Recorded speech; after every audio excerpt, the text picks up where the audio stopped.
Here's how to save any web content directly to your Google Drive. Go to the Chrome Web Store and search for the extension, Save to Google Drive. You can find the link in the description below.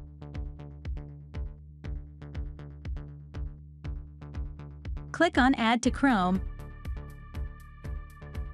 and then select Add Extension from the pop-up. Now open any web content that you would like to save to Google Drive. In this example, I'll save a picture from this article. To save an image, right-click on the image, and then select the option Save Image to Google Drive. To save a link, right-click on the link and then select Save to Google Drive.